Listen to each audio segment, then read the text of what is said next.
Hey, Fanboy Nation. This is your pal Daffy Duck, and you're watching. We're watching You're watching Fanboy. Fanboy. A fanboy, etc. FanboyNation. Dot, I assume Tom. Gentlemen, how are you today? We are talking about Destroy All Neighbors.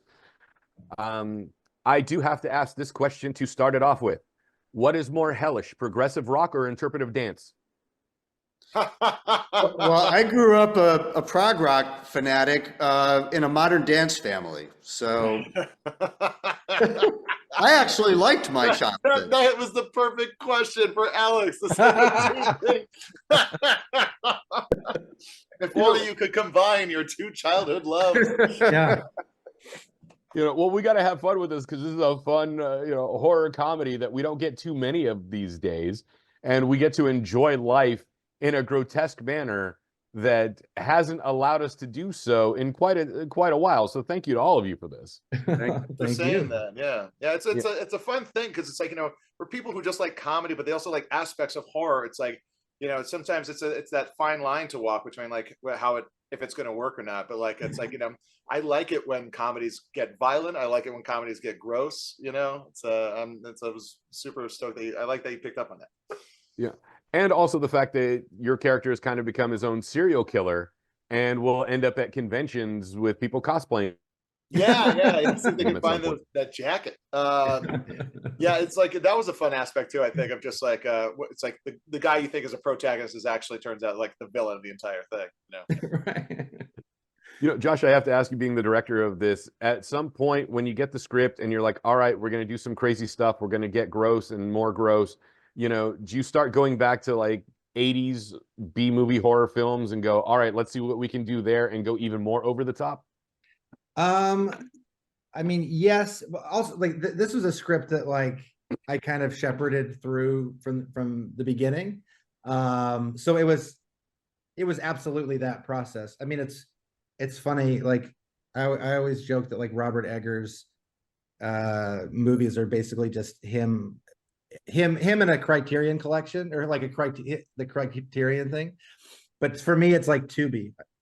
I'm the guy who just watches way too much Tubi and just garbage, and then like see how it filters through. But yeah, I mean, it was that sort of thing where like we were just trying to come up with as many outrageous, cool, crazy, funny, practical, weird things to see what we could afford and how much we could cram into 90 minutes or less. I'm thrilled that this is also an hour and a half, which my general criticism, I think, since 2018 is that every movie could have shaved 45 minutes off of them. Oh yeah.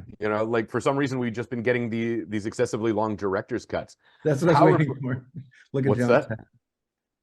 Oh, make movies shorter. I love it. 97 minutes with credits. I love it. Yeah. There's a hat made by Drew Pierce, who did a Hotel Artemis. Yeah. But why have we seen so many of those extended films? I don't know. That were like, if you shave 45 minutes off of this would have been perfect. Where you guys just give us an hour and a half, and we're like, all right, we're sold. Now let's go grab a pizza. Yeah, I mean, like, this movie's candy. You don't want too much candy. You don't want to give people a stomach ache. There's certain movies where I'm fine. Like, like I only watch the extended version of the Lord of the Rings movies. I want them to be even longer. I just like, because I want to just sit in that world of Middle Earth. But like movie like this, it's like it's like a song where it's like if you just keep on like hitting it, it's like you're gonna wear people out. You got to worry about dynamics, and like it's like people will just be exhausted by the end. I know that Thomas Lennon is one of the writers of the film. Was he also one of the composers of all the songs that are being put into this? Tom Lennon was he's not a writer on the film, but he's just an actor. No, he didn't do any of the songs. The songs were all done by Ryan Katner, who was in the scenes with him as Caleb musician. But him and Brett Morris did the music, and like they did an incredible job. All the music too, like not just the prog songs. They did the prog songs. They did the Vlad music. They did the the score. They did the song at the end. Incredible work. Alex, you have a legendary career going all the way back to Lost Boys and the Bill and Ted's franchise and everything else. And at some point, you guys saved the world through your music.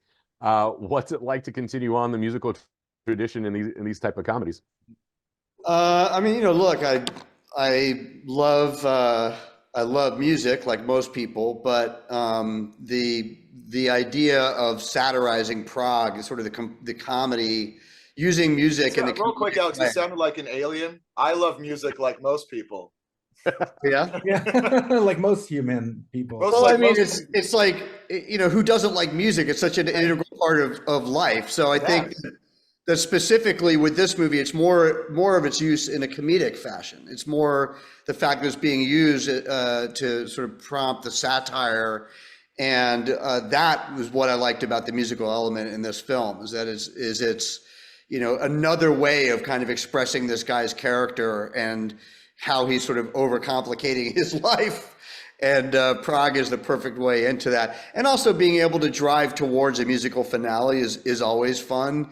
But in this film, it's done in such a satirical, parodic way. And that was also something that felt really good when I read it. Yeah, for myself, movie musicals typically scare me, but this isn't like a movie musical where people just break out in a song for no reason. There's a purpose for it. So we have to ask, what scares you guys, since we're talking about a horror comedy here and Destroy All Neighbors? Taxes. Doing Paperwork. tax Yeah. We both have ADHD. So yeah, any kind of compliment. It's like, give me a W-2 and I will fucking have a panic attack. Yeah. I like how I read an interview when they were working on Silence of the Lambs, and they sat down and sort of mapped out every single terrifying thing that sort of impacts every person. I think what's fun about this movie is that it's turning a lot of horror tropes on their heads, because it's more of a horror comedy. So I think, just watching kind of Josh and the writers sort of conceptualize how to kind of invert some of these things was a lot of fun as well. And it's something that Jonah and I play to with our characters. So like, how do we kind of not parody horror films, but sort of take some of the idea of these things and turn them inside out. And in this case, the whole notion of the victim actually being the villain is a fun way to invert that, right? Normally Jonah would be the guy who's running away from the Mike Myers, and I'd be the Mike Myers, and it's completely flipped.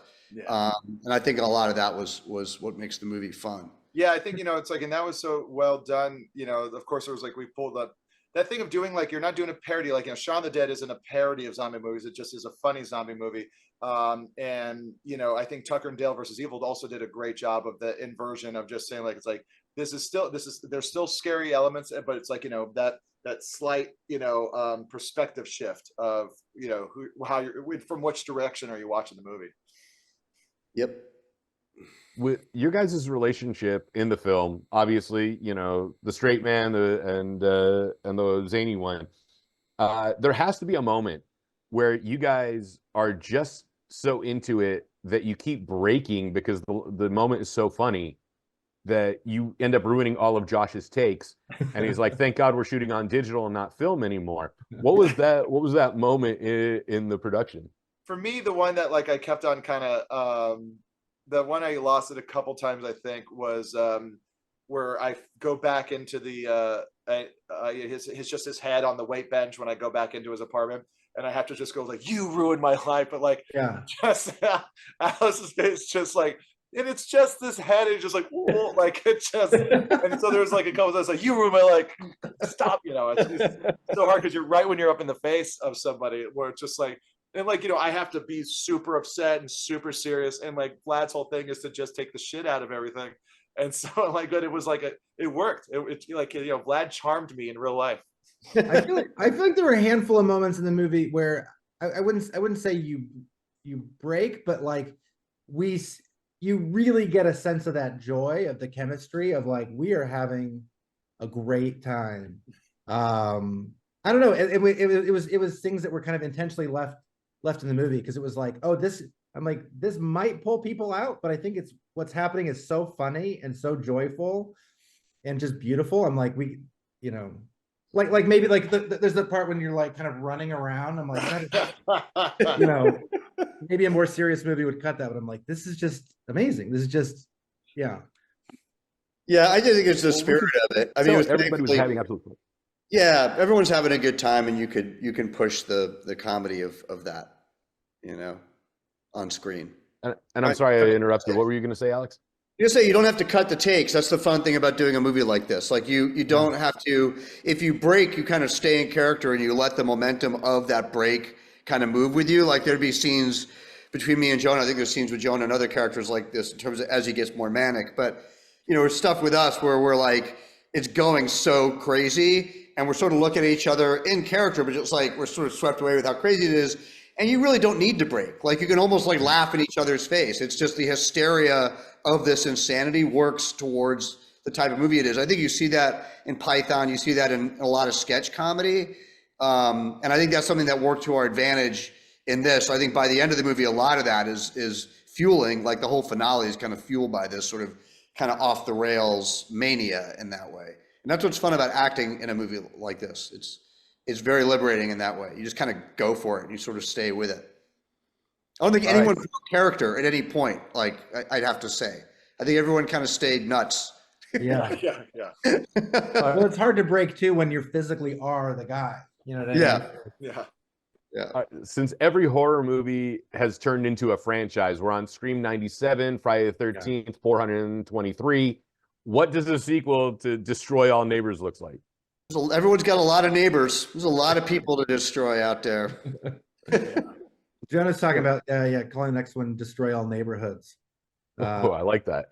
Yeah, I like the idea of William gets out of prison. The band picks back up. They go on a tour in Southeast Asia where they end up like killing people in every town, and then all of a sudden that becomes their fan base. And then it's like a true Deadhead kind of situation where they have all these followers, like the Grateful Dead. Just showing up and like, you know, everyone's asking for a miracle, and when they mean is not for a ticket but to give them their life back. Wow, I like that. Yeah. And in the meantime, you can do a short film called Destroy the HOA on your way to put the band back together. Exactly. Yeah. Yeah. Gentlemen, the movie comes out on January 12th. Remind everybody why we need to check this out through Shudder. There's really nothing like it right now. I mean, you know, I can say that because I didn't write it and direct it. So just as the humble actor guy, I can tell you that there's nothing like this right now. If you like this kind of thing, I think you'll probably like this. And Shudder is the home for horror people. You know, I mean, like the Joe Bob Briggs stuff is just amazing. Like Creep Show is great. Like they are taking these big swings and get like, I feel like they're serving us up stuff that like we don't even deserve, you know. I feel like this movie is right up there with it, you know? Yeah, I think it's like, you know, this movie is a nice cross section. I think if people just like, you know, like goofy comedies, there'll be something to take away from it. People who are like horror fans, there's stuff in there, you know. With the horror fans, it's like, you don't, like, you know, as a horror fan myself, it's like sometimes I don't need much. I go, give me some blood, give me some goop, and like, you know, and I'll say like a terrible VHS movie I watched in the 80s was like the best movie I ever seen, you know. But it has like a little something for everybody, and it is like, you know, it's a feel good way, feel good horror to start off the new year. And it's also a bonus for Alex that he didn't have to write or direct it, so it's one of the easiest films he's worked on in a while. I wouldn't say anything about this film, but it was a good time. Not wearing like multiple hats and stressing yourself out even extra. Oh, he's wearing a lot of hats, definitely. Yeah.